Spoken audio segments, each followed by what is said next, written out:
ગાંધીનગરમાં મહાત્મા મંદિર ખાતે આજે માનનીય ભાજપા પ્રદેશ પ્રમુખ અને કેન્દ્રીય જળશક્તિ મંત્રી શ્રી સી.આર. પાટીલજીની સાથે એક ખૂબ સુંદર કાર્યક્રમ સહભાગી થવાનો અવસર મળ્યો.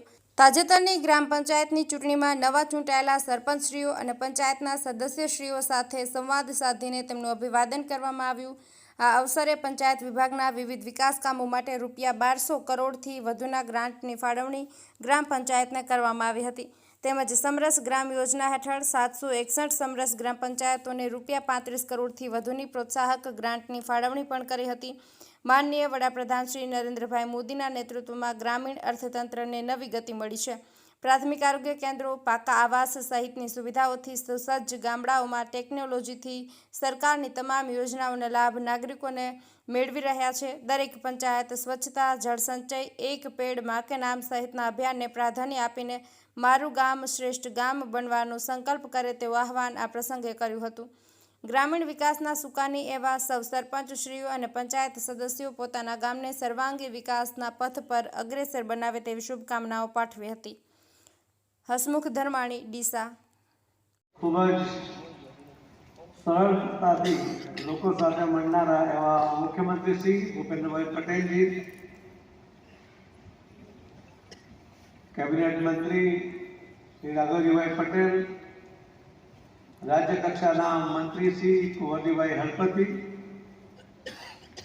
સીએસ શ્રી પંકજભાઈ જોશીજી, શ્રી મિલન તોરણીજી, આદરણીય ડાયસ ને વિશાળ સંખ્યામાં અહીં ઉપસ્થિત સૌ સરપંચીઓ અને સદસ્યશ્રીઓ, આપ સૌને ચૂંટાવા માટે આપ સૌને ખૂબ ખૂબ અભિનંદન આપું છું.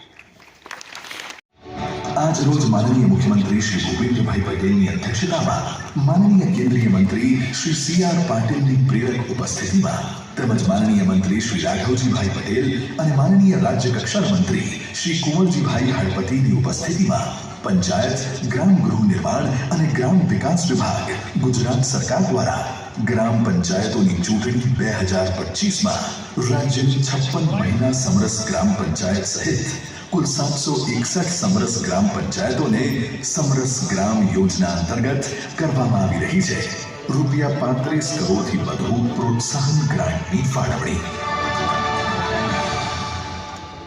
ખૂબ ખૂબ અભિનંદન.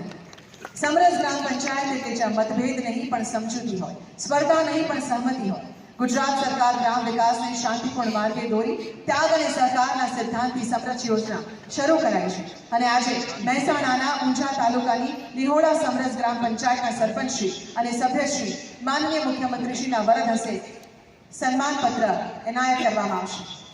લીહોડાના સરપંચશ્રી ભારતીબેન વાઘરી, ડાહીબેન પટેલ, કૈલાશબેન કનુભાઈ પટેલ, ગીતાબેન પટેલ, રાજીબેન પટેલ અને કૈલાશબેન અમરતભાઈ પટેલ. મહિલાઓના હાથમાં વિકાસની દોરી હોય ત્યારે સમાજમાં સન્માન, સંવેદના અને સમૃદ્ધિ ત્રણેય ઝડપથી વિકસે છે. ખૂબ તાળીઓ સાથે આ મહિલા ટીમને આપણે વધાવીએ.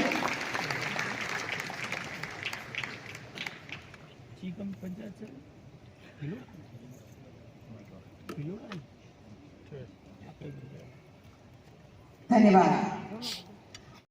સરપંચ શ્રી તથા સદસ્યશ્રીઓના અભિવાદન સમારોહમાં આપણી સૌની સાથે મંચ ઉપર ઉપસ્થિત કેન્દ્રીય જળશક્તિ મંત્રી અને પ્રદેશના યશસ્વી અધ્યક્ષ શ્રી સી.આર. પાટીલજી, મારા સાથી મંત્રી શ્રી રાઘવજીભાઈ પટેલ, મંત્રી શ્રી કુંવરજીભાઈ હળપતિ, રાજ્યના મુખ્ય સચિવ શ્રી પંકજ જોશીજી, પંચાયતના અગ્ર સચિવ શ્રી મિલન તોરવણે, વિકાસ કમિશનર શ્રી હિતેશ ગોયા, આમંત્રિત સર્વ સરપંચશ્રીઓ, અમારા સૌ સાથી મંત્રીશ્રીઓ, સૌ સાંસદશ્રીઓ, સૌ સાથી ધારાસભ્યશ્રીઓ, ઉપસ્થિત સૌ સરપંચશ્રીઓ, આમંત્રિત સર્વ મહાનુભાવો, પ્રેસ મીડિયાના મિત્રો, સૌને મારા નમસ્કાર.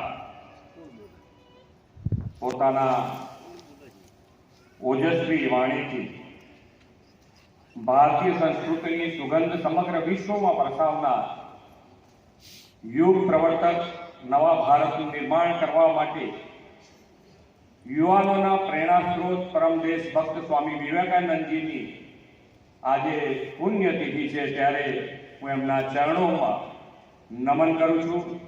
ઉર્જા અને ઉત્સાહથી ભરેલા તેમના વિચારો અને સંદેશાઓ આવનાર યુગો સુધી યુવાનોને કંઈક પ્રાપ્ત કરવા માટે સતત પ્રેરણા આપતા રહેશે.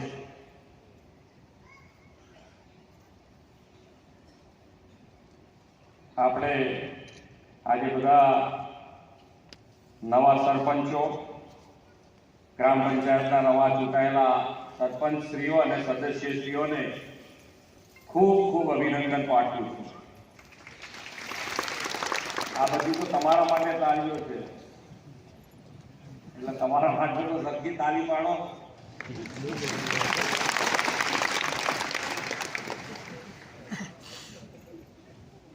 વિશ્વ નેતા અને યશસ્વી વડાપ્રધાન શ્રી નરેન્દ્રભાઈ મોદીના નેતૃત્વમાં દેશ સ્વરાજ્યની શતાબ્દી તરફ આગળ વધી રહ્યો છે. આદરણીય વડાપ્રધાન શ્રી નરેન્દ્રભાઈ મોદીએ ગ્રામ સ્વરાજ માટે આત્મનિર્ભરતાની નવી દિશા વિકાસની રાજનીતિથી આપીને સરપંચોના હાથમાં ગામના સામૂહિક વિકાસની સત્તા આપી. ગ્રામ પંચાયતોની હમણાં થયેલી ચૂંટણીમાં વિજય મેળવીને સરપંચો અને ગ્રામ પંચાયતના સભ્યોએ લોકોનો વિશ્વાસ અને ભરોસો મેળવ્યો છે. તમે સૌ ગ્રામ વિકાસના પિલ્લર છો અને ગામના દરેક નિર્માણમાં વિકાસના કામમાં તમારી ભૂમિકા મહત્વની રહેવાની છે. ગામડાઓને ચૂંટણીમાં મોદી સાહેબે સમરસતાનો નવો વિચાર ગુજરાતને આપ્યો. ગામમાં પંચાયતના સભ્યથી લઈ સરપંચ તરીકે ગ્રામજનોની સર્વાનુમતે પસંદગી થયેલા લોકો જ વહીવટ સંભાળે તેવી સમરસ ગ્રામ પંચાયતો તેમના આ વિચારથી બની છે. આજે આપણા માટે પણ ગૌરવની વાત છે કે આ વખતની ગ્રામ પંચાયતની ચૂંટણીમાં રેકોર્ડ બ્રેક 761 ગ્રામ પંચાયતો સમરસ થઈ અને આ 761માં આપણા માટે વધારે ગૌરવ એ છે કે 56 જે ગામ છે એમાં 56 તો મહિલા સમરસ ગ્રામ પંચાયતો. આવી સમરસ પંચાયતોની દર વખતે વધતી સંખ્યા સામાજિક સમરસતા સાથેના સર્વાંગી વિકાસના મોદી સાહેબના વિચારને બળ આપે છે. ગામોમાં સમરસતાના આવા ઉત્સાહને વધુ પ્રોત્સાહન આપવા માટે સમરસ ગ્રામ યોજના પ્રોત્સાહક ગ્રાન્ટ વિકાસના કામો માટે વડાપ્રધાનજીની પ્રેરણાથી આપણે આપીએ છીએ. આ વખતની ચૂંટણીમાં જે ગ્રામ પંચાયતો સમરસ થઈ છે તેમને કુલ 35 કરોડથી વધુની ગ્રાન્ટ આજે આપવાનો આપણો નિર્ણય છે. હવે તો મોદી સાહેબે ડિજિટલ ટ્રાન્ઝેક્શન એટલે કે ડીબીટીની પારદર્શી ઝડપી પદ્ધતિ શરૂ કરાવી છે. એટલે કે તમે અહીંયાથી તમારા ગામ પહોંચશો એ પહેલા તમારા પંચાયતના ખાતામાં આ પૈસા પહોંચી ગયા છે. વડાપ્રધાન તરીકે આદરણીય મોદી સાહેબે 11 વર્ષની સુશાસન સફર પૂરી કરીને 12મા વર્ષમાં પ્રવેશ કર્યો છે. એમના નેતૃત્વમાં આ દશક સેવા, સમર્પણ, સુશાસન અને ગરીબ કલ્યાણનો દશક બની રહ્યો છે. મોદી સાહેબે દેશનું શાસન દાયિત્વ સંભાળ્યું.